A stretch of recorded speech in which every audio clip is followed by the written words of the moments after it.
हिंदू पंचांग के अनुसार ज्येष्ठ मास की अमावस्या तिथि को वट सावित्री व्रत पड़ता है। इस दिन सुहागिन महिलाएं पति की लंबी आयु और अच्छे स्वास्थ्य के लिए बरगद के पेड़ की पूजा करती हैं। साथ ही वट वृक्ष से पति की लंबी आयु और संतान सुख की कामना भी करती हैं। आज के दिन बरगद के पेड़ की विधिवत पूजा करने के साथ व्रत कथा सुनना शुभ होता है। कथा। प्रसिद्ध तत्वज्ञानी अश्वपति भद्र देश के राजा थे। उनको संतान सुख नहीं प्राप्त था। इसके लिए उन्होंने 18 वर्षों तक कठोर तपस्या की, जिसके बाद सावित्री देवी ने प्रसन्न होकर कन्या प्राप्ति का वरदान दिया। इस वजह से जन्म लेने के बाद कन्या का नाम सावित्री रखा गया। कन्या बड़ी होकर बहुत ही रूपवान हुई। योग्य वर न मिलने की वजह से राजा दुखी रहते थे, इसलिए राजा ने कन्या को खुद वर खोजने के लिए भेज दिया। जंगल में सावित्री की मुलाकात सत्यवान से हुई।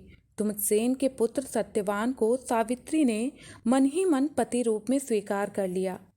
इस घटना की जानकारी जब नारद जी को हुई तो नारद जी चिंतित हो गए और अश्वपति से सत्यवान के अल्पायु के बारे में बताया। सावित्री के माता पिता ने उन्हें बहुत समझाया, परंतु सावित्री अपने धर्म से नहीं डिगी। उनकी जिद के आगे राजा को झुकना पड़ा। सावित्री और सत्यवान का विवाह हो गया। सत्यवान बड़े गुणवान, धर्मात्मा और बलवान थे।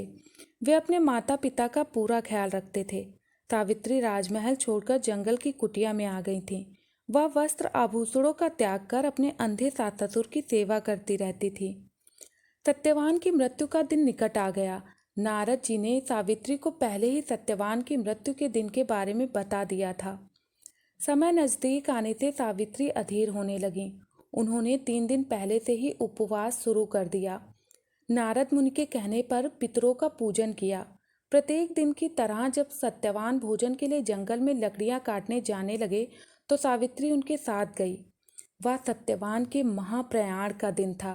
सत्यवान लकड़ियां काटने पेड़ पर चढ़े, लेकिन सिर चकराने की वजह से नीचे उतर आए। सावित्री पति का सिर अपनी गोद में रखकर उन्हें सहलाने लगी। तभी यमराज आते दिखे, जो सत्यवान के प्राण लेकर जाने लगे। सावित्री भी यमराज के पीछे पीछे जाने लगी। यमराज ने सावित्री को पीछे आने से बहुत मना किया, परंतु सावित्री ने कहा, जहाँ मेरे पतिदेव जाते हैं वहाँ मुझे जाना ही चाहिए। बार बार मना करने के बाद भी सावित्री पीछे पीछे चलती रहीं। सावित्री की निष्ठा और पति परायणता को देखकर यम ने एक एक करके वरदान में सावित्री के अंधे सास ससुर को आंखें दी, उसका खोया हुआ राज्य दिया और सावित्री को लौटने के लिए कहा। वह लौटे कैसे? सावित्री के प्राण तो यमराज लिए जा रहे थे।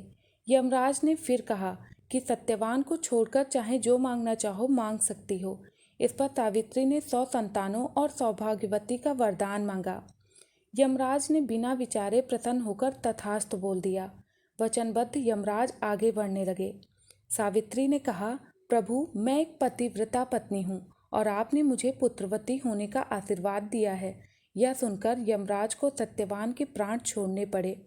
सावित्री उसी वटवृक्ष के पास आ गई जहाँ उसके पति का मृत शरीर पड़ा था। सत्यवान जीवित हो गए। माता पिता को दिव्य ज्योति भी प्राप्त हो गई और राज्य भी वापस मिल गया। इस प्रकार सावित्री सत्यवान चिरकाल तक राज्य सुख भोगते रहे। वट सावित्री की व्रत करने और इस कथा को सुनने से व्रत रखने वाले के वैवाहिक जीवन के सभी संकट टल जाते हैं।